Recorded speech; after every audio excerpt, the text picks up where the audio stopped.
இன்றைக்கி காலையில் நம்ம அரசு சார்பில் 5000 ரூபாய் உங்கள் அக்கௌண்ட்டுக்கு வந்திருக்கோம்.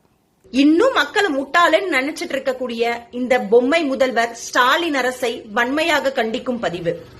5000 ரூபாய் வைப்பு நிதி யாருங்க கேட்டா உங்ககிட்ட? 5000 ரூபாய் வைப்பு நிதி 2.5 வருஷமா போடாத மகளிர் உரிமை தொகையை சேர்த்து வைப்பு நிதியா போடுங்க. 3000 ரூபாய் வைப்பு நிதி, 2000 ரூபாய் கோடைக்கால நிதி. இந்த வருஷம் மட்டும் தான் கோடைக்காலம் வந்ததா ஸ்டாலின் அரசே? கடந்த 4 வருடங்களா கோடைக்காலம் நமக்கு வரவே இல்லையா? அப்பெல்லாம் வைக்காத வைப்பு நிதியை இப்ப ஏன் வைக்கிறீங்க? காரணம் தேர்தல்.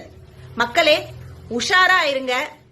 5000 ரூபாய்க்கு நம்ம ஆசைப்பட்டு நம்மளுடைய வாழ்க்கையை 5 வருட காலம் இந்த விடியா திமுக அரசிடம் அடமானம் வைக்க வேண்டாம். உஷாரா இருங்க மக்களே. ஏன்னா நாங்களாம் இருக்கப்பட்டோம். நாங்கள்ல எவ்வளோ இங்கே பாருங்க, எவ்வளோ பவுனு ஊருக்கு ஒழுங்காக கூரை கொடுக்கல. ஏன்டா ஒருத்தருக்கு நீ எல்லாம் போட்டால் அனைத்து பேருக்கும் போடணும், இல்லைன்னா நீ போடக்கூடாது.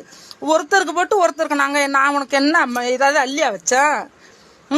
ஓட்டுன்னு இப்போ 5000 போட்டு விட்டுருக்குல்ல, என் வீட்டில் ஒரு ஓட்டு போடும்போது போட மாட்டானா? இல்லை என் வீட்டில் திமுக வேற ஒருத்தன் இருக்கிறான் ஆம்படையான். இனிமேலுக்கு திமுக இருக்கட்டும், அவனை செருப்பு கைட்டு அடிக்கிறேன் பாரு.